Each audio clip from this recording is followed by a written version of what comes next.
Bonjour à toutes et à tous, merci d'être présents ce matin pour cette table ronde consacrée à un sujet d'actualité et d'avenir, l'intelligence agricole au service des filières agricoles. L'intelligence artificielle, l'intelligence agricole, on commence déjà à jouer avec le mot. L'IA s'invite déjà dans nos fermes, nos élevages et nos cultures. Elle promet d'optimiser la production, d'améliorer le bien-être animal, de mieux anticiper les maladies ou encore de faciliter le pilotage quotidien des exploitations. Mais comment les acteurs des filières s'approprient-ils réellement ces outils? Quels bénéfices concrets, quelles limites et quelles conditions de réussite? C'est ce que nous allons explorer ensemble avec nos différents invités qui seront présents ici sur cette table ronde, issus à la fois de la recherche, des entreprises, de la coopération et du terrain agricole. Pour introduire nos échanges, je donne la parole à Jean-Alain Divenac, qui est vice-président de la Chambre d'agriculture de Bretagne et responsable désormais de l'Espace pour demain. Bonjour Jean-Alain, vous allez chaque jour nous apporter votre regard, un édito d'ouverture pour cette table ronde. Voilà, donc bonjour. Bonjour à toutes et à tous et merci d'être si nombreux pour cette première table ronde. Me présenter très rapidement. D'abord, je suis agriculteur dans le Finistère, producteur de lait et de porc. Et donc, en tant que responsable de la Chambre d'agriculture, effectivement, on m'a demandé aussi de prendre la responsabilité de cet espace. Donc, je vais commencer par qualifier un peu cet espace déjà qui vous accueille ce matin et qui est une place centrale de ce hall aussi au SPACE. Donc, c'est avant tout la volonté de l'organisation et des chambres d'agriculture donc de mettre en avant à chaque année un sujet précis. Donc, ça vient d'être dit, l'intelligence artificielle cette année. Et de le faire avec les composantes de ce salon aussi, donc l'organisation, le SPACE, la Chambre d'agriculture et les exposants aussi, et nombre de structures autour, notamment les instituts techniques qui interviennent également.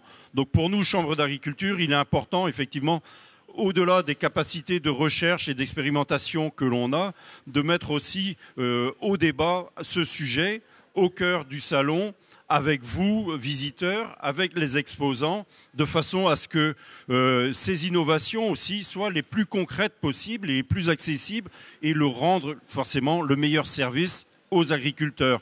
Et ces innovations ne naissent pas en une nuit non plus. Et donc, quand elles sont ici, peut-être elles sont avant-gardistes, mais elles se transforment ensuite et on les voit peut-être aussi sur un autre moment fort de ce salon, à savoir les InnovSpace, donc qui sacralise quelque part aussi du travail des entreprises qui est rendu pour alors à disposition des agriculteurs.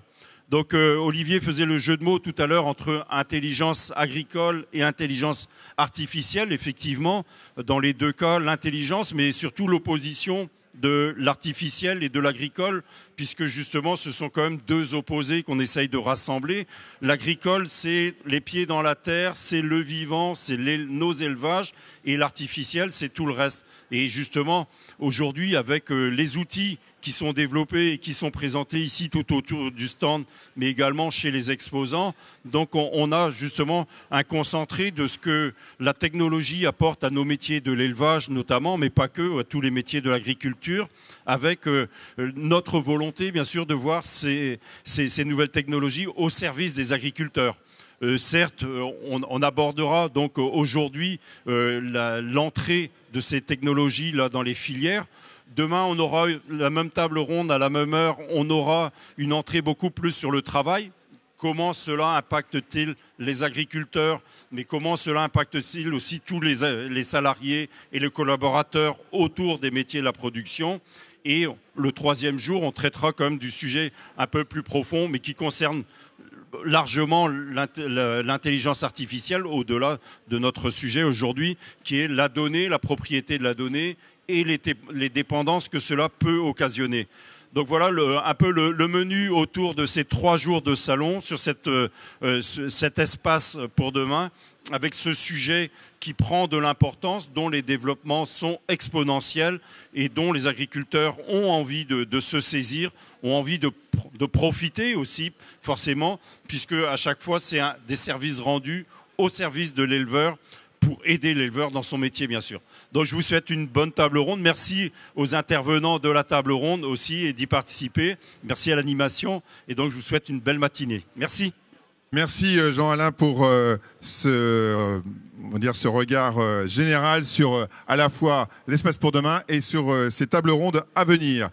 Nos intervenants, je vous les présente. Il y a tout d'abord Christophe Battas, responsable innovation Cooper l'Équipement. Christophe pilote l'intégration des nouvelles technologies pour la filière porcine, avec une attention particulière portée à la performance, au bien-être animal et à la sécurité sanitaire.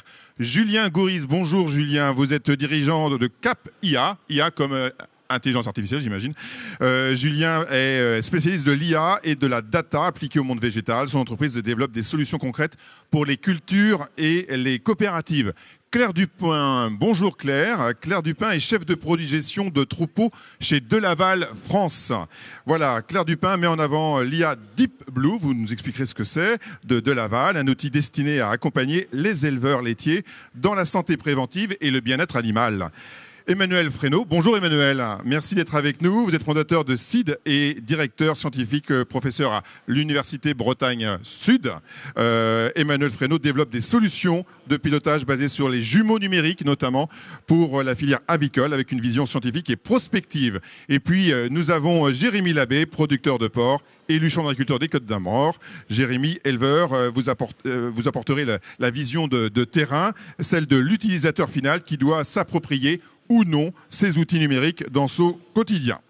Voilà, si un mot pouvait résumer en quelques instants l'IA dans les filières, lequel choisiriez-vous? On va donner la parole d'abord à Christophe Battas. Si je vous dis performance ou anticipation, quel est selon vous le mot qui résumerait le mieux IA? Alors plutôt l'anticipation pour éviter la dégradation des performances. D'accord. Comme vous êtes sur la partie végétale, Julien, décision ou climat?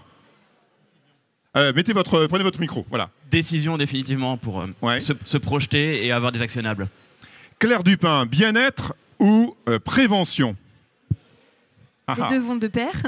Oui, bien sûr. La prévention pour assurer le bien-être. Bien vu. Emmanuel Fresneau, copilote ou science? Pilotage par la science. Très bien, bien vu. Et Jérémy Labbé, alors attention, confiance ou pragmatisme? Confiance, évidemment. Il faut qu'on ait confiance pour aller vers ce système qui est l'IA. Très bien. Merci en tout cas pour ce premier tour de table. Alors, première question, Christophe, je reviens vers vous, de Cooper l'Équipement. Quels sont, selon vous, les principaux apports de l'IA dans la filière porcine à travers le travail que vous réalisez au sein de Cooper l'Équipement? Alors, particulièrement dans la filière porcine, on a énormément de données qui émanent de toutes sources. Les équipements d'alimentation, la logistique aliments, la performance suivie depuis de nombreuses années, des décennies avec la GTE, la G3T, mais également les données de carcasse. Et toutes ces données-là, elles doivent être correctement analysées pour nous permettre, par l'IA, d'être capable de les analyser, ce qu'un humain n'est pas capable de faire aujourd'hui. Et vous le faisiez déjà auparavant? Alors on le faisait évidemment, mais l'IA va nous ouvre un champ des possibles qui est absolument incroyable. Mmh. Vous en avez d'ailleurs mesuré un petit peu l'importance, ou est-ce que la porte est grande ouverte et vous ne savez pas vers où vous allez? Je pense que tout est possible à partir du moment où on le veut et on est capable d'y mettre l'énergie. Les premières applications pratiques qu'on peut constater génèrent très très vite des gains considérables pour chaque porc charcutier. Notamment la pesée par la vision qu'on n'aurait pas imaginé il y a encore quelques années, mais aussi des algorithmes qui sont établis sur plus de 100 000 données qui nous permettent de faire du prédictif. Et donc, anticiper, les maladies, améliorer la sécurité sanitaire. Oui. Et donc être capable de faire de meilleurs choix dans son élevage pour améliorer la performance. Et également, il y a la partie environnementale, il y a réduire l'empreinte environnementale également qui est importante aujourd'hui, qui est une donnée importante dans la partie RSE aujourd'hui des entreprises. Évidemment, aujourd'hui, quand on a une approche de filière, il faut satisfaire la société civile et le consommateur final. Et la décarbonation est un sujet éminemment important aujourd'hui, de même que les réductions des odeurs, réduction d'ammoniac. Et clairement, il va falloir capable de prouver, de mesurer par les chiffres qu'on a un impact positif au travers de nos pratiques pour pouvoir prouver. La captation de données par les IoT et le traitement par l'IA nous permettra d'établir des nouveaux indicateurs, notamment sur la décarbonation, pour être capable de justifier de nouveaux segments de commercialisation, entre autres. Merci pour ces précisions. Julien Gouris, donc de la société Capia. Quelle est votre fonction et à quoi sert Capia en fait? C'est quoi son travail? Capia, elle crée des solutions de prévision, d'anticipation et de décision pour les coopératives et les entreprises de l'agroalimentaire. Donc on part vraiment de besoins sur des grandes questions. Combien va être produit par les apportants à une coopérative par exemple, par produit, par jour, à des mailles très fines. Et on vient nourrir tout ça avec du contexte de terrain. Quelles sont les conditions de culture, quelles sont les conditions de l'exploitation, pour arriver à avoir des prévisions avec une grande finesse et qui sont surtout, je dirais, construites autour des besoins des opérationnels. Des prévisions macro, des prévisions à grande maille, c'est inutile. Il faut une IA qui soit vraiment captée, qui capte les informations du terrain, qui soit vraiment ancrée dans la pratique agricole pour qu'elle soit pertinente. Et c'est ce qu'on développe comme solution chez Capia. Ça veut dire partir du collecte de besoins sur des besoins qui sont conséquents au niveau des acteurs, donc des grandes questions. Petit à petit développer des solutions et puis enfin les passer sur le terrain en production, les mettre dans les mains des utilisateurs.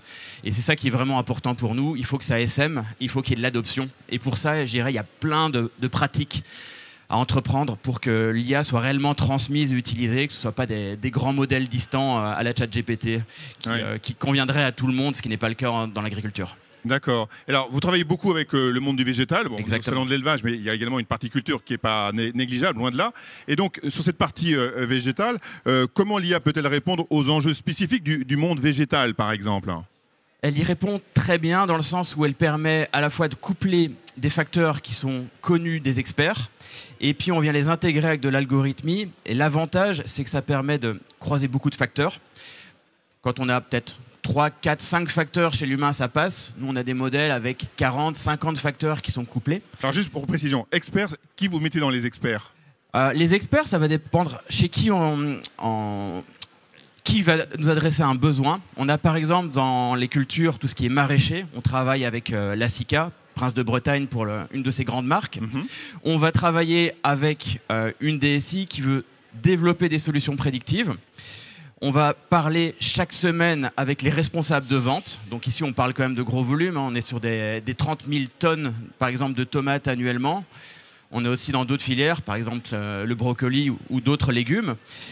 Donc il faut vraiment arriver à connecter le monde de l'informatique, la donnée et surtout les responsables métiers ou les personnes stratégiques au niveau du métier pour s'assurer que ce qui est développé en IA ait du sens, soit pertinent et aide au mieux le métier et l'agriculteur. Donc les experts sont des professionnels opérationnels qui ont des problématiques terrain, commerciaux ou autres. Oui, à qui vous essayez d'apporter des réponses et vous devez les connecter, leur problématique, à la problématique de l'IA. Exactement. Comment vous créez cette connexion? Vous parliez des modèles, donc c'est quoi ces modèles?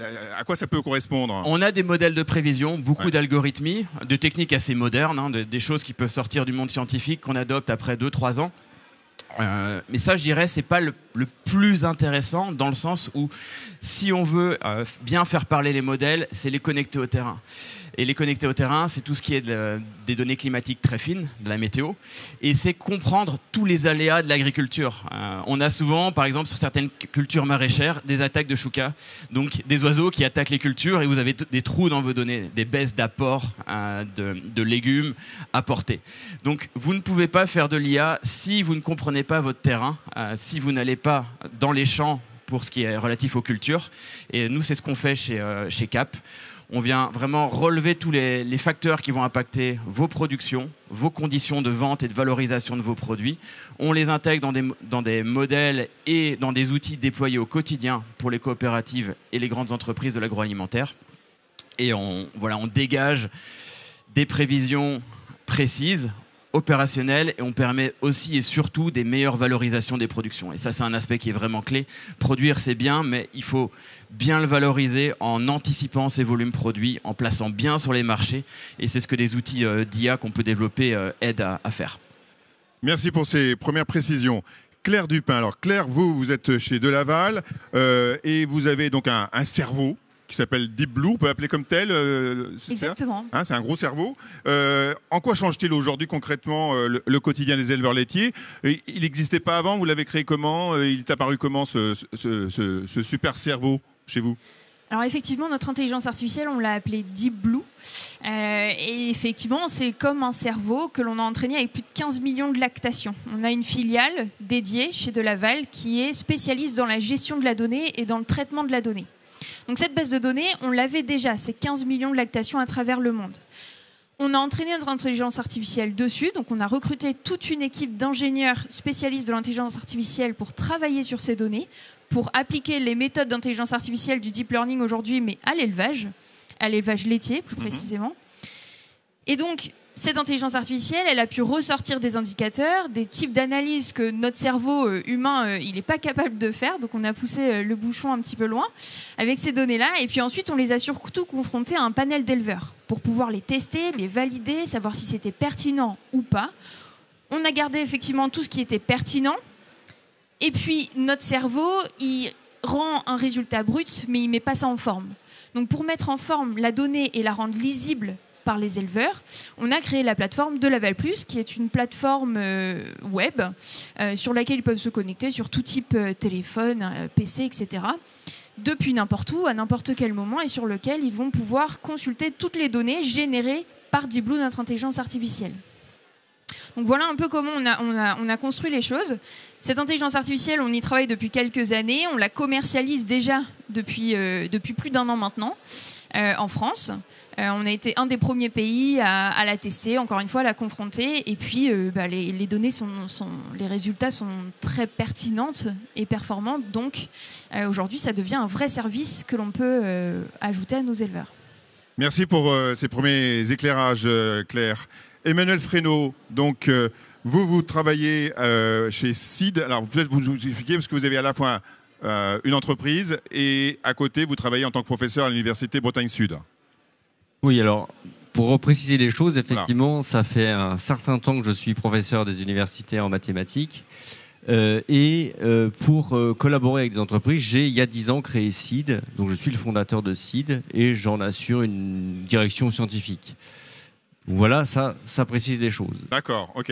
Et donc, par rapport aux questions que l'on peut se poser sur l'IA, on a parlé d'anticipation, de capacité de planifier en amont les conduites d'élevage. Comment vous travaillez sur ces sujets-là, et notamment à travers ce que vous appelez des jumeaux numériques. Est-ce que vous pouvez nous en dire un peu plus? C'est quoi les jumeaux numériques, en fait?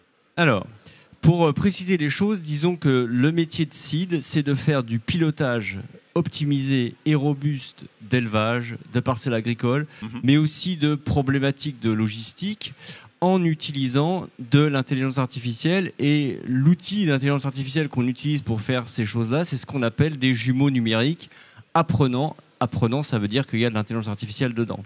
Et un jumeau numérique apprenant, c'est un clone virtuel, par exemple d'un élevage, par exemple d'un champ, d'une parcelle ou d'un réseau logistique avec lequel on peut jouer, entre guillemets, et grâce auquel on peut explorer avec des méthodes d'exploration, on va dire, systématiques et scientifiques, divers scénarios pour le futur, et ensuite choisir celui qui nous plaît le plus, celui qui est le plus optimum au vu de ce qu'on veut optimiser, sachant qu'optimiser, c'est pas forcément le rendement, ça peut être aussi le bien-être animal, ça peut être aussi le bien-être des personnes qui travaillent.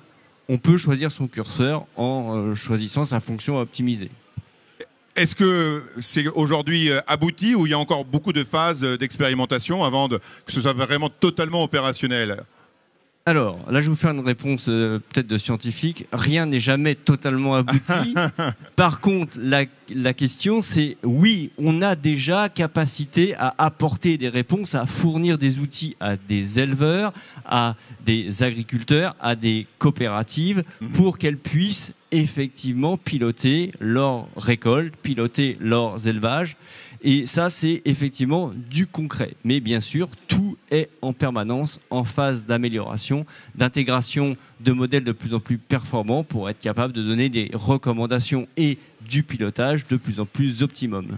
Alors on a la filière porc, la filière avicole, la filière bovine, les cultures. Quelles sont les filières qui sont, on va dire, les plus en pointe aujourd'hui sur ces sujets de jumeaux numériques? Il y a même certains types d'animaux qui sont plus en lien, plus faciles à toper sur la partie, comment dire, jumeaux numériques? Alors, Pour répondre à tout ça, je pense qu'il y a un élément qui est important qu'il faut comprendre, c'est qu'on ne peut pas juste faire de la prévision d'un comportement moyen, puisque d'une manière générale, un organisme vivant, et en particulier un animal, ça connaît beaucoup de variabilité. Donc il faut mettre en place des jumeaux numériques qui ont en plus la capacité à gérer le fait que on ne peut pas juste prévoir qu'il va se passer comme ça et que demain ça va grandir comme ça ou pas comme ça. Donc il faut effectivement se dire qu'on doit adresser ces questions de variabilité autour des comportements moyens. Et donc, nous, ce qu'on sait faire, on sait faire des parcelles agricoles de légumes, donc on en a fait, prévoir typiquement des dates de récolte précises en fonction de la météo, en fonction du climat, en fonction de ce qu'on met dans les champs. En fonction aussi des parcelles elles-mêmes. On est capable de faire du pilotage d'élevage de poules pondeuses en prévoyant par exemple de la production qui va se mettre à jour tous les jours pour prévoir la production totale de l'ensemble d'un lot de poules pondeuses. Est-ce lié en fait à son environnement, le fait que par exemple l'élevage de poules c'est quelque chose de peut-être de plus facile facile c'est un terme je sais un peu compliqué à porter ici compte tenu de la situation du monde de l'élevage. Mais est-ce que c'est plus aisé, en tout cas, de parler de poules pondeuses pour vos sujets que, par exemple, une vache ou un cochon, par exemple? Alors, c'est pas plus facile. Simplement, effectivement, la question, c'est toujours qu'est-ce qu'on veut faire et qu'est-ce qu'on a comme données. Donc aujourd'hui, ce qu'on peut dire, c'est que typiquement sur les poules pondeuses, on a commencé à faire des choses très bien avec très peu de données. Là, on est en train d'enrichir les données pour avoir des informations au quotidien, ce qui va permettre d'améliorer notre modèle et ce qui va permettre d'améliorer le pilotage. Avec les cochons, on est capable de piloter autre chose. C'est-à-dire que là, on est plutôt capable de piloter la manière de les nourrir, alors que pour les poules pondeuses, on est plutôt capable de se dire détecter une alerte et pas forcément d'agir sur la nutrition encore, parce qu'aujourd'hui les nutritions dans les élevages sont très standardisées et il n'y a pas d'individualisation à la poule de ce qu'on donne à manger. À vous écouter. Peut-être que chaque poule aura son petit jumeau numérique à terme, mais je pense pas demain. D'accord, ok. Bon. On va donner la parole maintenant à Jérémy qui a écouté l'ensemble de vos propos les uns les autres. Jérémy, vous êtes éleveur. Quelle est votre perception de l'IA en tant qu'agriculteur de terrain? Quand vous entendez tous ces propos, vous dites OK, banco, on y va?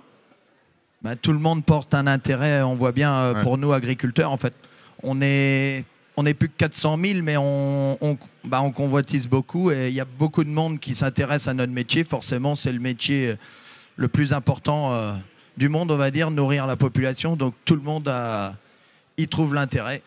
Et donc l'IA, moi je la vois comme un partenaire aussi séduisante qu'elle peut l'être, mais aussi dangereuse, je dirais. Ça peut faire peur à beaucoup d'agriculteurs de se lancer et de se laisser approcher par l'IA. Et quand vous entendez les discours des uns et des autres qui montrent en quoi l'IA apporte des vraies solutions pour l'ensemble des filières, ça vous rassure? Vous dites que là, il y a vraiment des choses vraiment à creuser. Vous y participez peut-être déjà des expérimentations? Ah oui, clairement. L'exemple du porc, j'ai déjà fait l'optiscan, là, justement, la pesée par la vision, là, c'est génial. Donc c'est un pistolet qu'on utilise. Un pistolet qu'on met au-dessus du porc et ça nous donne le poids, mais à même pas 1 kilo près, je crois, c'est ça. C'est impressionnant. Par contre, on n'est qu'au balbutiement, j'ai envie de dire. C'est l'idéal, ce serait qu'on gagne encore plus, qu'il y ait des caméras dans nos bâtiments et que ça se fasse tout seul. J'ai un collègue là dans les Côtes d'Armor qui fait ça pour la volaille. Là, ils ont équipé l'élevage de caméras et ils arrivent à donner le poids moyen des volailles. Donc, c'est vrai que là-dessus, ça avance. Pour ce qui est des cultures, je suis éleveur de porc, mais j'ai aussi 180 hectares de culture. Donc, j'ai beaucoup d'attentes là-dessus aussi. On a des demandes sociétales justement sur le phytosanitaire et tous les produits. On sait que c'est une demande très importante de la population française et globale. C'est très intéressant de travailler là-dessus. Et on a toujours la frustration de ne pas avancer assez vite. C'est nous, on nous critique. On dit vous traitez trop, vous faites utilisez trop de phyto et tout. Mais nous, c'est pas ce qu'on veut. Nous, ce qu'on veut, c'est que ça avance, quoi, que ce soit mécaniquement ou par l'IA, qu'il y ait des technologies avancées. Autrement, pour le bovin, je connais très bien le bovin aussi. En 10 ans, ils ont évolué. Les robots de traite, c'est une révolution. Rien que tous les agriculteurs laitiers que je connais, moi, ils ne reviendraient pas en arrière, rien que par rapport à leurs épaules. Enfin, physiquement, traire des vaches, il y a encore des convaincus de la traite à la main, mais ça diminue. Tous les jeunes qui s'installent maintenant veulent du confort et vont plutôt vers là, évidemment. Enfin, on veut aussi... Alors, vous avez lâché le mot sur la partie attractivité des métiers, et c'est là qu'on va peut-être pouvoir entendre également à nouveau Christophe de la Cooper l'équipement. Est-ce que les sujets que vous abordez sont également des sujets qui vous apparaissent importants pour donner envie aux jeunes de s'installer, d'avoir plus de facilité et d'avoir des réponses, on va dire, plus immédiates à leurs attentes, et puis aussi en termes de bien-être pour eux Ouais, alors très clairement, les enjeux majeurs pour la filière, c'est de prendre en compte le bien-être animal. C'est recrutement en fait aussi. C'est de prendre en compte l'environnement, la performance technico-économique qui permet d'investir dans ces outils-là, mais c'est aussi et avant tout aujourd'hui une raréfaction de la main-d'œuvre qualifiée, une crise des vocations. Et dans tous nos développements, réduire la pénibilité des éleveurs, c'est absolument indispensable. Donc on est beaucoup plus attentif au temps de travail, aux tâches pénibles. Là, on parlait du tri, mais on a également des stations de tri qui permettent de faire un tri automatisé. On a calculé que globalement, pour trier des porcs pour l'abattoir, on passait 6 à 7 heures entre le marquage et la sortie des animaux. Avec des outils de station de tri pesés par la vision, on arrive à faire un tri à 96% dans la gamme, à gagner naturellement 5, 6, 7 euros de valorisation à la carcasse alors qu'on a les mêmes animaux. La moyenne Uniport est aux alentours de 83%. Tout le travail a été fait auparavant. C'est une tâche pénible, risquée. On peut se déglinguer les genoux quand on fait le chargement des camions.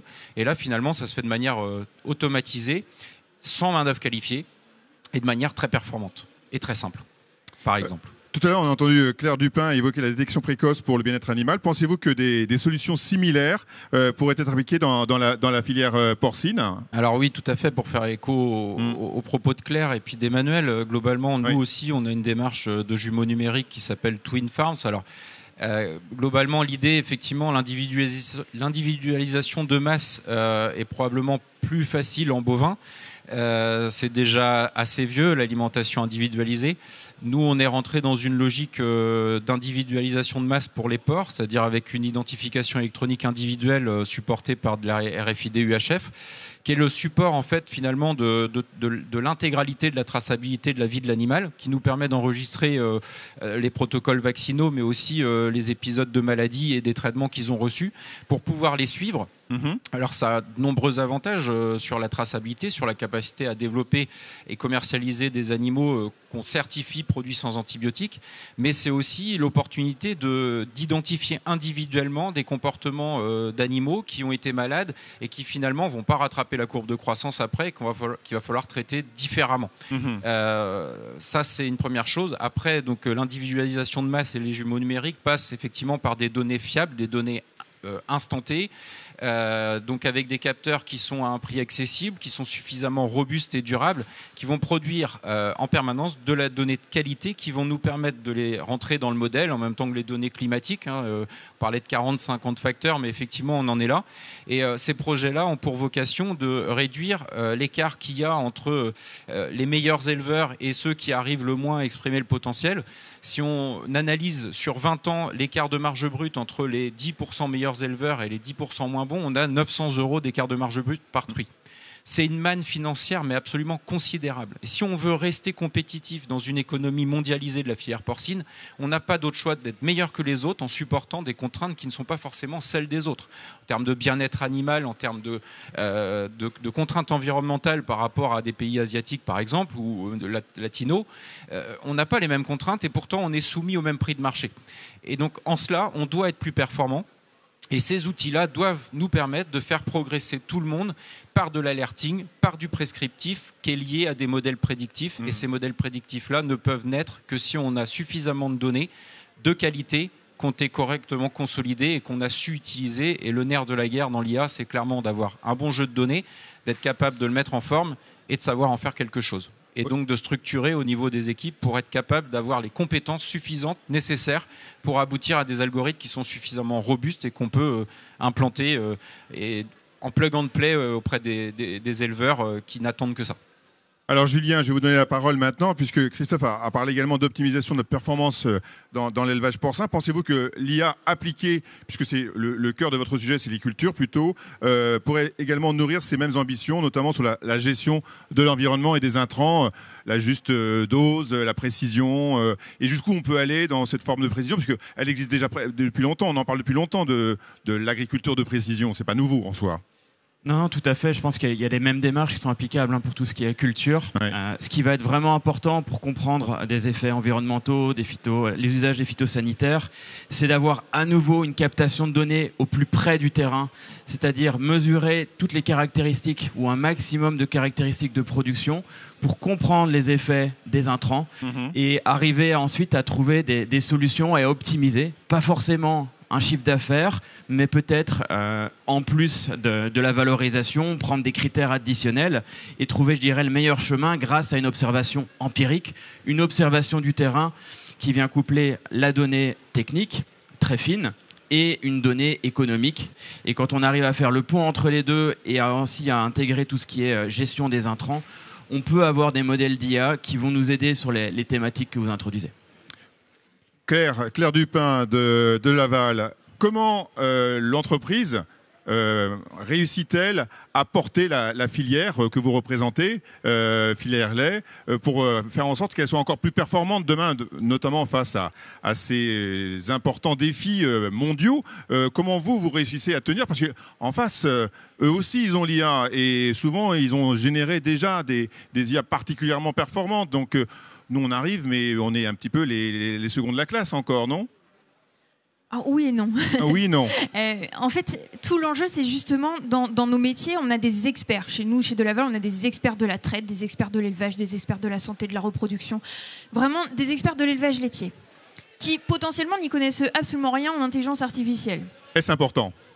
Pas tant que ça. Justement, quand de l'autre côté, on recrute des gens qui connaissent pas forcément l'élevage laitier, pour notre part, mais qui sont des experts de l'intelligence artificielle. Et c'est comme ça qu'on a souhaité travailler chez De Laval, c'est-à-dire qu'on avait les experts du monde laitier, il nous manquait les experts de l'intelligence artificielle. Donc en fait, on est allé les recruter dans plein d'entreprises différentes qui étaient déjà expertes en intelligence artificielle dans plein d'autres domaines, et on les a ramenés pour les rapprocher de l'agriculture. Et en fait, c'est ce travail des deux forces, des deux types de métiers, des deux mondes, en fait, qui conjointement peuvent donner des choses très performantes. Et les deux métiers, une fois réunis, leur seul objectif, c'est d'accompagner les éleveurs dans la recherche de performance. Donc il y a les experts data, geek, les experts également dans le monde agricole, et puis il y a le troisième personnage qui est au cœur du terrain, c'est celui qui est l'opérationnel, l'éleveur. Comment les trois fonctionnent ensemble? Vous vous réunissez régulièrement, il y a des tours de table, vous avez, j'imagine, énormément travaillé sur ces sujets pour mettre en place ce Deep Blue et cette plateforme ensuite pour qu'elle soit facile d'accès. Comment vous travaillez ensemble? Comment ça monte, ça descend? Il n'y a pas uniquement à travers les connexions via les robots de traite que ça fonctionne, j'espère en tout cas. Non, tout à fait. En fait, il y a une très forte connexion entre ces trois parties. D'une part, pour définir quels sont les indicateurs qui sont performants pour les éleveurs. L'idée, avec l'intelligence artificielle, en fait, comme on le disait tout à l'heure, c'est infini. Les possibilités sont vraiment infinies.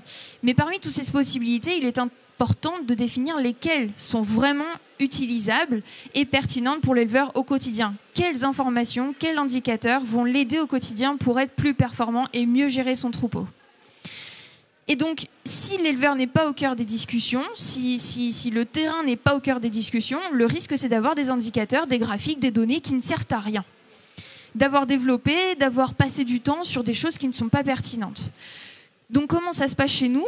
Eh bien, les développeurs, les ingénieurs, les scientifiques développent des plateformes. Et puis, il y a les éleveurs qui vont valider. Donc, il y a forcément à chaque fois, pour chaque nouvelle application, chaque nouvel indicateur, des modifications dans l'interface. Tout est validé par un panel d'éleveurs tests, puis pilotes à plus grande échelle, que l'on a dans à peu près tous les pays européens aujourd'hui. Alors la France étant un gros pays laitier, on a une place de choix dans la définition de ces indicateurs, dans la validation de tout ce processus.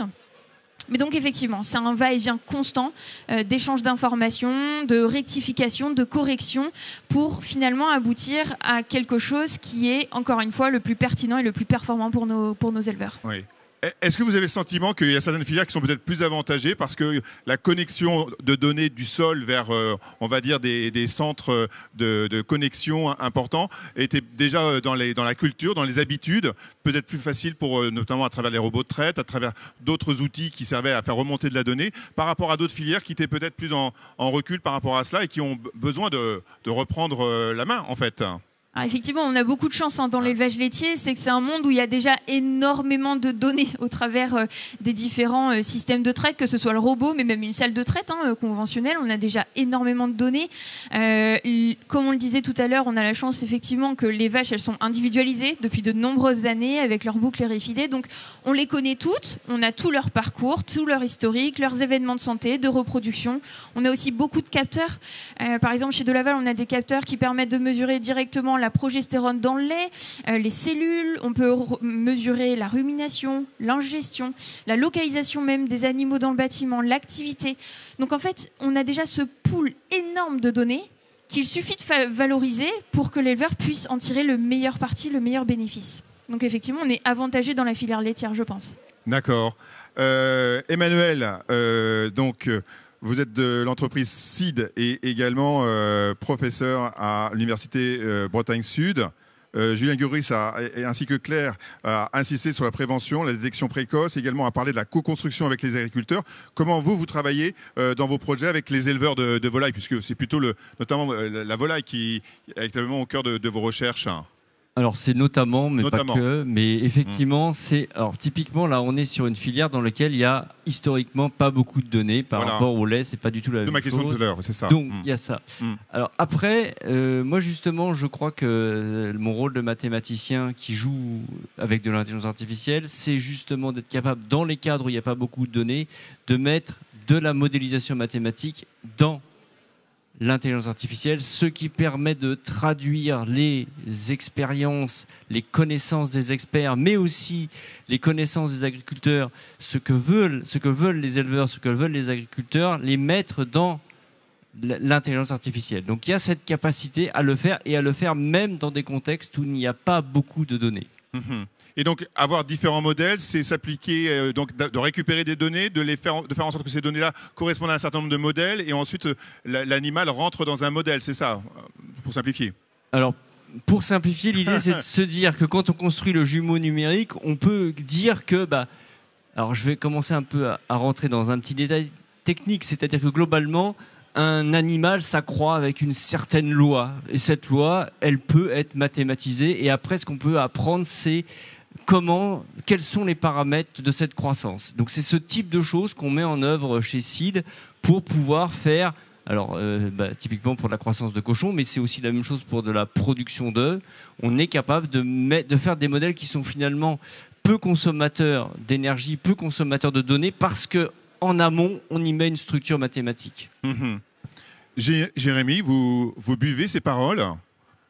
Oui, j'ai juste pas envie que mes 4 collègues nous piquent la valeur. On est souvent habitué à être le dindon de la farce. C'est vrai que c'est des technologies super importantes, mais il faut qu'il reste une part du gâteau à l'agriculteur tout le temps. C'est comme je l'ai déjà dit, sur le carbone, on se les fait mettre déjà bien à l'envers et on va perdre la valeur qu'on aurait pu gagner sur le carbone. Alors sur l'IA, si on peut au moins en récupérer un morceau en tant qu'agriculteur, ce serait quand même pas mal.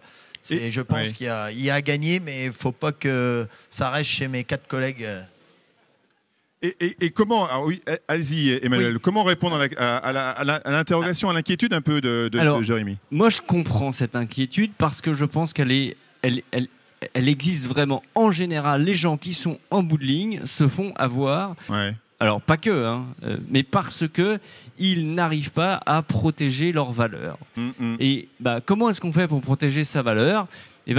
Effectivement, il y a des méthodes et il y a des gens dont c'est le métier, ils arrivent à très bien protéger leur valeur. Typiquement, les joailliers, ils ne se font pas piquer leur valeur, généralement. Leur compétence, elle est reconnue, elle est très chèrement payée.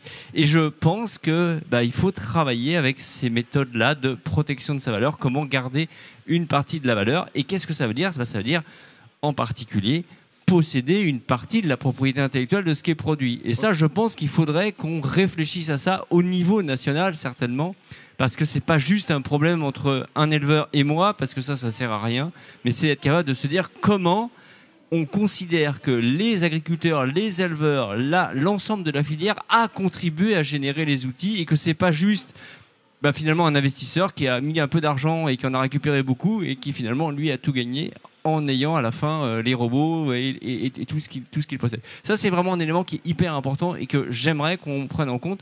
Mais effectivement, pour le travailler, il faut le travailler à peu près à tous les niveaux de la filière, du très politique jusqu'au très concret. Et on reviendra sur cet aspect-là lié à la propriété des données ainsi que la cybersécurité, qui sont aussi des éléments importants à prendre en compte jeudi. Donc, on reviendra sur ces sujets de manière plus pointue. On va rester sur la partie filière, ce que l'IA apporte aux différentes filières, comment ça se traduit également. Je vais revenir vers vous, Christophe, quelques instants, également sur comment aujourd'hui vous pensez que vous pouvez avancer. Quels sont les freins que vous percevez, et peut-être des freins culturels d'habitude dans la filière porcine que vous pouvez rencontrer et qui parfois peuvent bloquer dans le développement de ce que vous mettez en place au sein de Cooper l'Équipement en l'occurrence? Alors, très clairement, des freins, il peut y en avoir, effectivement, et je partage la réflexion de Jérémy sur le fait que la valeur doit revenir en grande partie à l'utilisateur final. C'est aussi pour ça que dans notre logique, on développe des outils qui permettent d'avoir un retour sur investissement le plus rapide possible pour favoriser une adhésion rapide. Néanmoins, le coût de l'innovation est là. Réussir à développer des solutions comme l'a posé par la vision, c'est 12 ans de travail en pure perte pour beaucoup de startups qui ne vont pas jusqu'au bout. Donc il faut aussi prendre ça en compte. Concernant les freins qu'on peut constater, c'est vraiment la qualité de données et la capacité à implanter les capteurs qui vont nous amener la donnée suffisante et nécessaire pour établir des modèles suffisamment robustes. Donc cet effort collectif, puisqu'on on innove sur une approche centrée utilisateur, on travaille avec également un panel d'éleveurs bêta-testeurs qui vont nous donner leurs appréciations. C'est vraiment la qualité de la donnée et le volume de données et la capacité à implanter les capteurs qui sont suffisamment robustes dans des environnements qui ne sont pas forcément très très favorables, suffisamment durables et pour lequel on ne va pas payer 50 capteurs, 50 plateformes d'abonnement, 50 startups qui essayent de développer leurs capteurs, parce que finalement, on a besoin de tout un écosystème de capteurs pour réussir à faire un modèle qui soit suffisamment robuste. Ensuite, il ne faut pas non plus négliger le fait que la donnée a de la valeur, très clairement. Il y a certains éleveurs qui disent « moi, j'ai de la donnée et je veux de la vendre ». En fait, je compare ça finalement à une mine, un minerai qui, à l'image du joaillier, n'a aucune valeur à partir du moment où le diamant est brut. Il prend toute sa valeur à partir du moment où on est capable à en sortir de la valeur ajoutée. C'est pour ça qu'on travaille en agilité. À partir du moment où on équipe un groupe d'éleveurs pionniers dans un esprit de jumeau numérique, c'est des investissements très lourds. On n'a pas le volume qu'on a dans l'industrie automobile, donc peu d'éleveurs sont prêts à y aller. Que ceux qui sont convaincus, que ceux qui sont pionniers, que ceux qui sont early adopters. Donc il faut déjà les convaincre et on les accompagne pour avoir une masse suffisante de données pour faire quelque chose. Ensuite, on se rend compte finalement que ça a coûté cher, que les données ne sont pas forcément toujours très bonnes. Donc c'est un processus qui est assez long. Et donc du coup, effectivement, on arrive à extraire la valeur qu'à partir du moment où on a le jeu de données suffisant qui nous permet de faire tourner l'algorithme. Nous, l'algorithme pesé par la vision, c'est 12 millions de données exploitées, corrélées entre du poids mécanique et de l'image 3D. Là, j'entendais 15 millions. Il faut quand même du temps. Il y a un investissement qui est très lourd, de moyen ou de long terme, avant qu'on puisse aboutir à une solution qui soit utilisable et pas utilisable que par des geeks. Donc vous dites que c'est le coût d'acquisition de la donnée. Ça sera une fois qu'on aura traité, réussi à bien optimiser la donnée pour avoir un retour sur investissement. Absolument. Voilà. Et donc cet investissement de départ, il faut consentir à le faire de manière collaborative dans des consortiums, en participant à des appels à projets ou en y croyant, dur comme fer. Mais parfois, ça prend plusieurs années avant de réussir à sortir quelque chose qui soit utilisable en production. Jérémy, vous êtes dans des groupes là comme ça avec Oui. Et ça fonctionne bien, c'est contractualisé. Vous avez le sentiment qu'il y a vous transmettez de la donnée et il y a un retour. Données, mais... tant que ça reste, au niveau d'une coopérative, les données ne fuient pas. Mais ce qui fait peur, et ce qu'a dit Christophe tout à l'heure, et qui est important, je crois que c'est toi qui l'as dit, c'est que Enfin, faut pas se battre entre nous. En fait, c'est les autres les dangers. En fait, les ogres chinois et les Américains hein, qui nous veulent pas que du bien. Et loin de là, en fait. Hein. Nous, il faut plutôt Européens qu'on se serre les coudes et qu'on travaille ensemble plutôt que de se tirer la bourre. Hein. Oui. Si tout le monde travaille ensemble, on sera fort et on avancera. Sinon, on prendra un retard et on se fera. Christophe, il a besoin de vous, Jérémy. Oui. A priori. Et on a besoin de lui aussi. Voilà. C'est donnant-donnant, comme on dit. Ouais. Ouais. Mais comme je dis, il ne faut pas qu'on perde la valeur en tant que paysan, encore une fois de plus. Quoi. D'accord. Juste ça. Ça fonctionne pareil au sein de la filière végétale, Julien ? Il y a des traits communs, effectivement. Ouais. Ce qui est important, c'est quand même, il y a une notion de cycle vertueux. La donnée, oui, il faut qu'elle soit de qualité, mais pour que les gens consentent à donner et à collecter des données, il faut vraiment qu'il y ait de la valeur qui leur revienne. Alors pour ça, nous... Immédiatement ou au fil du temps relativement, avec des promesses, relativement vite. Je dirais à quelques semestres, il faut quand même qu'un effort de collecte, un effort de transmission d'une donnée privée soit valorisé. Nous, on passe souvent via des structures de valorisation de l'IA via la coopérative. Donc c'est elle qui pilote, qui fédère un collectif de producteurs. Et la valeur est transmise via cette institution, la coopérative. Ça peut être dans certains cas les grandes entreprises aussi qui font ce pont et cette transmission. Mais il faut bien faire attention. Et selon nous, au niveau des freins, il y a quand même des freins qui sont très importants au niveau de l'IA. C'est pas que la technique, c'est l'adoption. Il y a des grands problèmes d'adoption. Est-ce qu'on a la pertinence qui est suffisante? Est-ce qu'il y a eu la pédagogie par rapport à l'outil qui a été développé? Qu'est-ce que vous voulez dire par l'adoption? C'est-à-dire qu'il y a des blocages, il y a des freins? Il peut y avoir des freins. On ne va pas l'utiliser au quotidien, même si ça pourrait avoir une pertinence ou ça n'a pas été exactement taillé pour le besoin.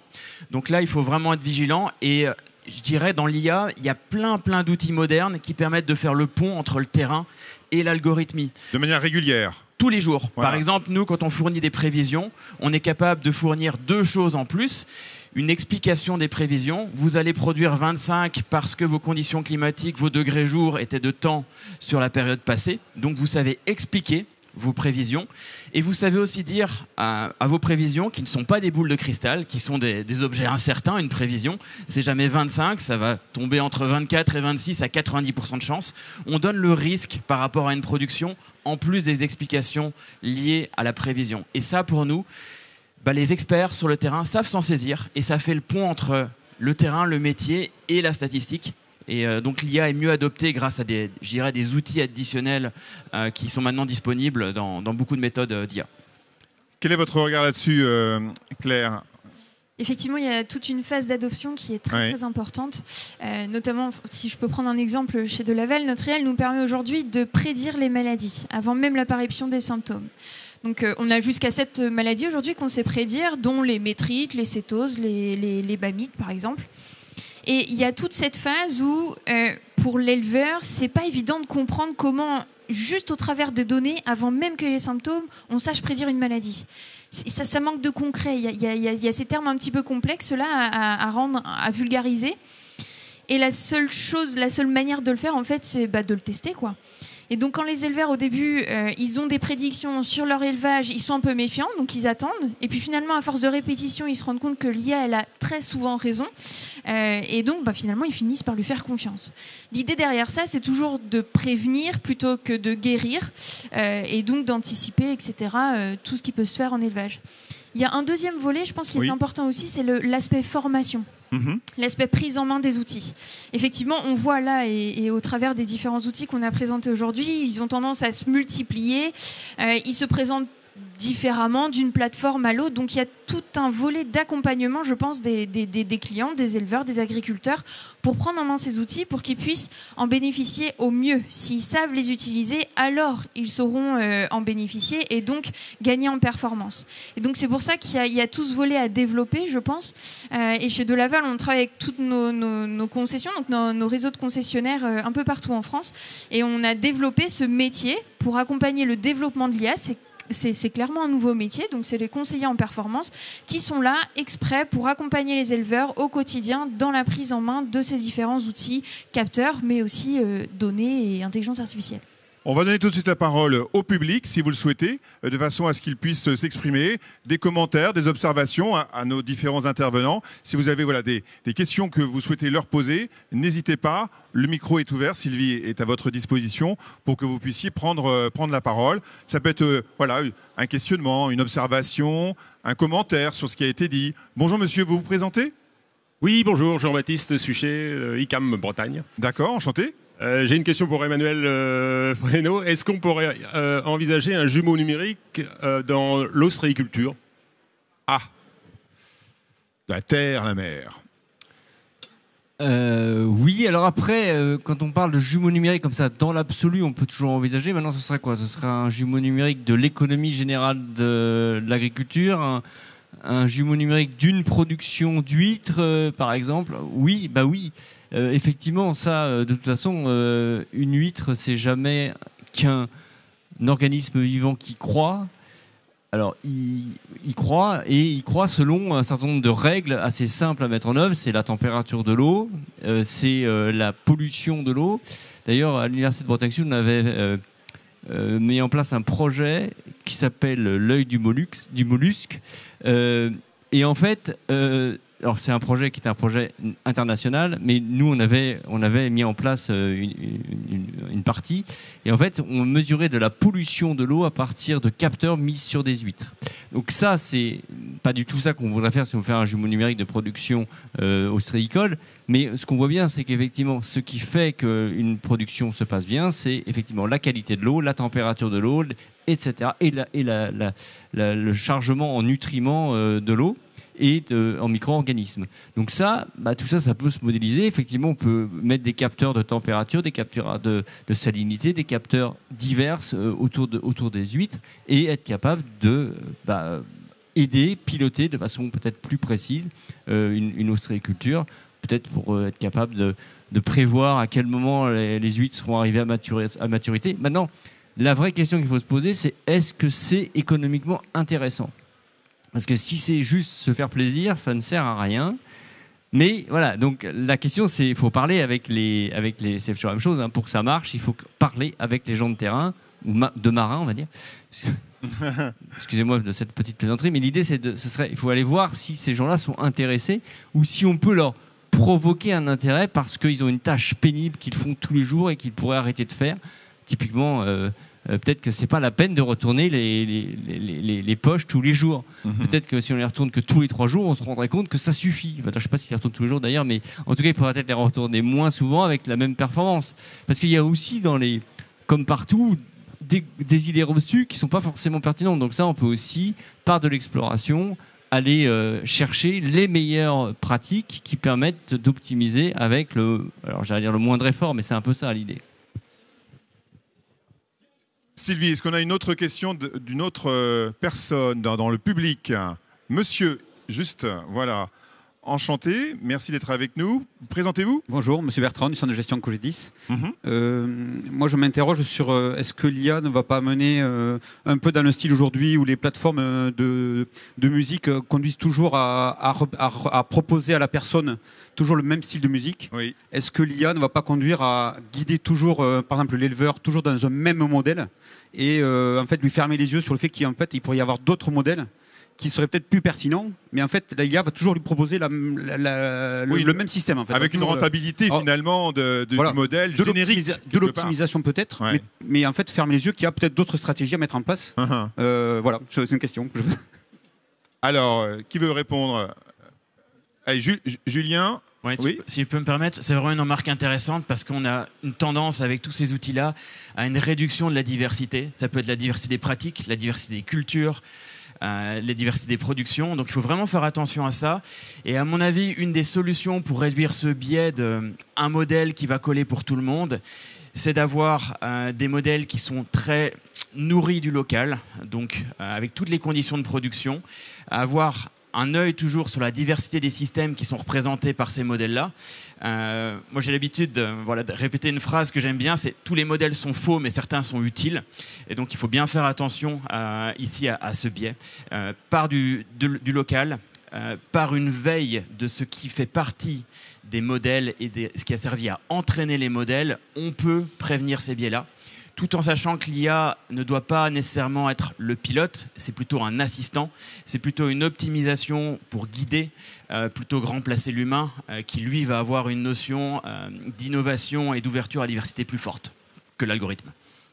Alors Claire qui veut également réagir peut-être dessus, sur ce sujet. On essaie aussi de prendre en compte les besoins différents de chaque éleveur. C'est-à-dire que par exemple dans notre plateforme de Laval+, l'éleveur il peut lui-même paramétrer ses propres objectifs. Et ensuite, par le biais d'un questionnaire, en fait, et pour connaître réellement son besoin et là où il veut aller, le cap qu'il prend, on va lui proposer des conseils, mais qui sont vraiment adaptés à son besoin. Okay. Donc l'idée, c'est aussi de préserver cette forme de diversité et de répondre à tous les types de modèles et non pas à un seul. Voilà, la variété des modèles. Emmanuel. Alors moi, je voudrais juste dire que je suis d'accord à 100% avec tout ce qui vient d'être dit, mais il ne faut pas considérer qu'il a fallu attendre l'intelligence artificielle pour avoir des biais.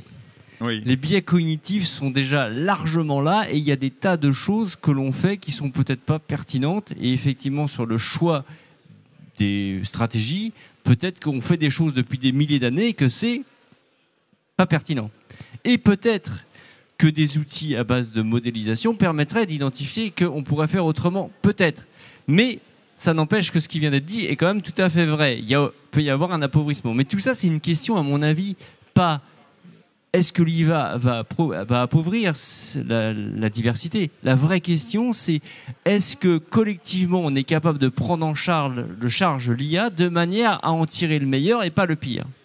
En fait, il y a des expériences passées dans d'autres univers. Vous parliez de la musique tout à l'heure, mais il y a d'autres univers qui montrent en fait un rétrécissement en fait des systèmes. Que à un moment donné, il faut économiquement que ce soit, comme on dit, viable, et qu'à un moment donné, on rétrécit les champs, et puis on se retrouve avec 4-5 modèles.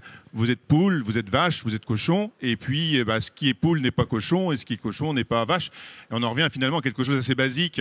Oui, mais la réduction génétique, elle a déjà eu lieu, donc on a déjà fait ça. Ce que je veux dire, c'est que c'est pas inhérent à l'IA, ça. Mais ça existe. Oui, c'est pas inhérent à l'IA, d'accord. Mais il faudrait pas que tout ce qu'on nous vend aujourd'hui, avec des millions et des millions de données, ne se rétrécisse à un système qu'on connaît déjà et qui est, on va dire, la nature des choses. C'est pour ça. Et là, effectivement, la formation, il faut que les gens s'en prennent de l'IA. Oui. C'est très important que collectivement, tous les gens comprennent ce qui est sous-jacent, ce qu'il y a derrière, et que c'est ni de la magie, mais c'est quelque chose que l'on peut appréhender correctement. Voilà, et c'est là qu'intervient la Coperle, avec tous ses coopérants, avec tous ces éleveurs. Faut les éduquer, non, faut les former tout simplement. Absolument. L'IA, elle a en aucun cas la vocation de devenir le décisionnaire, mais elle n'est qu'un outil d'aide à la décision. Ça, c'est la première chose qu'il faut retenir, qui est très importante. Est-ce que vous ne trouvez pas que c'est un peu des formules? Absolument pas. C'est joli à entendre. Non, mais tout le monde dit ça, mais est-ce que c'est pas... Et puis ça pose des problèmes de responsabilité, c'est-à-dire à partir de quel moment notre algorithme prend la responsabilité assurantielle des décisions qui ont été prises. Donc clairement, la vocation aujourd'hui, elle n'est pas de pousser l'IA à choisir mais à dire, si tu faisais comme ça, ce serait peut-être mieux. Et de le proposer de la manière la plus ergonomique et pragmatique possible. L'autre élément qu'il faut bien prendre en compte, c'est que le volume de données qu'on utilise pour entraîner les algorithmes, il est précieux, il est hyper important. Je reprends un exemple, j'étais allé à la foire de Hanovre il y a quelques années, et puis je crois que c'était sur le stand de Google, on voyait un algorithme qui devait détecter un loup. Et donc finalement, il y avait 6 photos et il y avait un husky qui était dans la neige et finalement, le husky était un loup puisque l'algorithme détectait la neige. On est très loin de ça. Quand on parle de ChatGPT, si je ne me trompe pas, c'est 100 millions de dollars une nouvelle version, un entraînement et c'est 80% du web. C'est un volume de données, une diversité qui est absolument impensable. La faiblesse aujourd'hui de tous les modèles émergents en IA qui arrivent, c'est que malheureusement, souvent, ils sont établis sur un élevage de 300 truies ou sur 4-5 élevages de 600-700 truies. Et c'est bien insuffisant pour qu'ils soient industrialisables et qu'ils puissent être appliqués et être robustes quand on le met en production. Donc, moi, je me souviens de l'outil de choix des réformes qu'on a fait. On l'a établi sur 200 000 mises bas. À 200 000 mises bas, on l'a testé sur des données. Alors, excusez-moi, c'était avant le conflit russo-ukrainien, mais des données russes, des données chinoises, des données asiatiques. Ils répondaient de la même manière, aussi précisément. Le dernier élément que j'ajouterais, c'est que effectivement la diversité, et là je rejoins absolument Claire, c'est la diversité des modèles, elle est éminemment importante dans la constitution de la base de données, c'est-à-dire qu'on doit pouvoir parcourir le monde et récupérer de la donnée pour renforcer, rendre le modèle plus robuste, afin qu'il soit plus résilient. Alors, peut-être d'autres questions du public. Est-ce qu'il y a une personne qui souhaite poser des questions à nos différents intervenants? Non. C'est un public très attentif, bien éduqué, qui écoute sagement, qui pose des questions, peut-être, parfois. Oui, Emmanuel voudrait poser des questions. Non, je ne vais pas poser la question. Vous voulez poser des questions à votre jumeau numérique, peut-être? Peut-être. Mais ça, je pourrais. Mais en fait, l'idée, c'est que je voudrais rebondir. Alors, je vais dire quelque chose qui n'est sans doute pas vrai, mais qui est un peu drôle. C'est de dire, en Chine, il y a certainement autant d'élevage que de porcs en France. Et donc, les données générées en Chine sont tellement colossalement plus importantes que je suis pas inquiet, mais en tout cas, ça pose problème, surtout que je vois que les diverses entreprises coopératives, en fait, sur ces sujets-là, elles ne coopèrent pas vraiment. Et en particulier, ce que vous disiez là sur le partage de la donnée, je pense que si on veut avoir des bases de données colossales, il faut construire des bases de données sur toutes les coopératives de la France entière, à minima, peut-être même de l'Europe entière. Si on n'arrive pas à faire ça, on n'aura jamais le volume pour concurrencer la Chine. Ouais. Est-ce que vous réussissez à vous mettre d'accord, amis coopératives? Vous travaillez ensemble parfois, vous réunissez? On a des programmes de recherche qui sont en partenariat avec l'INRA, avec l'IFIP et également avec d'autres structures. Après, et avec d'autres coopératives. La difficulté, c'est pas forcément avec d'autres coopératives. On travaille beaucoup avec les éleveurs, mais la difficulté, c'est il faut investir beaucoup et il faut réussir à avoir le cashback de cet investissement-là. Donc c'est purement économique, mais partager les données, c'est bien. Partager les innovations pour financer cet investissement-là, c'est plus difficile. Oui, il faudrait un État très puissant qui capte tout, quelque part, pour mais absolument. Centraliser quelque part. Mais on irait effectivement beaucoup plus vite. Clairement, on irait beaucoup plus vite, on serait beaucoup plus fort. Par contre, la logique, elle est celle de comment est-ce qu'on finance tout ça et comment est-ce qu'on retrouve le financement de tout ça. Bon, eh bien, on poursuit. Est-ce qu'il y a d'autres questions dans le public? Non, pas encore. Je voudrais poser maintenant peut-être des dernières questions à Jérémy. Quel rôle vous pensez que peuvent jouer les chambres d'agriculture, parce que vous êtes également élu chambre, donc en tant qu'élu, qu'est-ce que vous pouvez amener comme réflexion sur la transition numérique? On y est depuis longtemps, la transition numérique, mais là, on est avec l'IA en plus. Et l'IA, ça devient quelque chose, c'est pas une mode. Hein, on est vraiment sur quelque chose de très palpable et qui, dans les années à venir, va transformer littéralement le monde. Pas uniquement le monde agricole, mais l'agriculture notamment. Le travail des chambres, je pense que c'est de rassurer les agriculteurs, en fait. Il y a beaucoup de gens qui ont peur de ça quand même. L'agriculteur n'est pas... Tout le monde n'est pas à fond dans les innovations et dans la technologie. Hein. On parle d'une minorité qui s'intéresse encore à ça et ils ne voient pas forcément l'attrait d'aller là-dedans. Il faut leur montrer, il faut les inciter, il faut essayer de leur prouver par A plus B que c'est génial. Enfin, c'est vrai que moi qui suis éleveur de porc, je m'intéresse à tout parce que j'ai un intérêt à regarder, je suis très curieux et tout. J'ai été visiter un élevage bovin l'autre jour, j'ai été épaté par... C'était pas un de Laval, désolé, le robot. Mais c'était impressionnant, il est capable de calculer le leucocytes, anticiper tout. Et je pense qu'on montrerait ça à tous les éleveurs laitiers, les trois quarts y vont. En fait, c'est vraiment des technologies et des avancées. Ça te fait gagner du temps, de l'argent, et c'est précieux, quoi. Et nous, je pense que les chambres, c'est ça qu'il faut qu'on arrive à faire, relier tout le monde ensemble et essayer de donner confiance. Alors, on va donner la parole à chacun des autres intervenants pour conclure. Le mot de la fin, la conclusion, qu'est-ce que vous diriez, Christophe, pour conclure? Que le champ des possibles, il est devant nous et qu'il faut qu'on l'active et qu'on l'active ensemble avec une approche centrée utilisateur pour que, de manière agile, on arrive à extraire la valeur ajoutée de ce minerai-là le plus vite possible et réduire la pénibilité en élevage. Voilà, le minerai. Alors, on écoute Julien pour conclure. Moi, je dirais que maintenant qu'on a des outils qui fonctionnent, on a des preuves de l'IA sur le terrain, il faut maintenant un aspect humain, il faut une volonté, après la preuve, d'innover, d'y aller, de dégager du temps des opérationnels pour aller vers l'innovation et adopter ces outils de gain de productivité. Donc vraiment, là, l'humain, une volonté d'innover. Nous, on le voit chez nos clients qui sont très moteurs, qui veulent y aller. Et il y a des beaux projets qui se font avec vraiment des retours d'impact et sur investissement qui sont conséquents. Claire, la place de l'humain. Place de l'humain très importante. Encore une fois, avec l'IA, on pourrait faire tout et n'importe quoi. L'idée, c'est que tout ça ce soit pertinent. Mais on pense vraiment, là je pense tous collectivement que c'est l'avenir en fait de nos filières. Toutes nos filières ont progressé très très vite, d'abord avec la mécanique et puis avec les premiers logiciels. Là c'est un nouveau pas en avant, c'est une nouvelle révolution agricole qui est en train de se mettre en place et il faut la suivre. Voilà, et puis bien encore prochainement la robotique, le quantique, tout ça ce sont des belles choses à imaginer et penser demain. Emmanuel, vous serez encore professeur? Peut-être. Hein. C'est jamais ce qui peut se passer, mais non, il y a des chances. Après, il y a quelque chose que on n'a pas du tout dit. C'est-à-dire que l'IA consomme beaucoup d'énergie malgré tout. Donc, il faut faire attention à ça. C'est-à-dire qu'on ne va pas pouvoir tout faire parce qu'à un moment donné, il n'y aura pas assez d'énergie. Donc, il faut quand même le mettre. Ça consomme aussi beaucoup d'eau. Donc, il faut aussi faire très attention à ça, parce que si l'eau on la met dans l'IA, on la met pas dans les champs, bah, ça sert à rien. Exactement. Voilà. Donc, il faut prendre ça. Donc, moi, je crois qu'il y a un avenir qui peut être radieux avec l'IA, qu'on peut écrire ensemble. Si on l'écrit ensemble, c'est-à-dire si la coopération, et à mon avis, ce que je disais tout à l'heure, il faut absolument y aller, c'est-à-dire qu'il faut que les grands groupes européens coopèrent ensemble pour partager de la donnée, pour partager de la connaissance, et puis pour s'entendre sur comment ils se partagent la valeur, et qu'ils s'entendent sur le fait que effectivement les personnes qui sont au bout de la filière, à savoir les agriculteurs, les éleveurs, récupèrent aussi une partie de la valeur, et pas seulement qui travaillent plus longtemps mais moins péniblement. Alors, on va donner la parole à Jérémy, qui est au bout, pas encore totalement à bout. Au bout de la chaîne, ouais, c'est mais clair. il bout d'impatience de nous donner sa conclusion.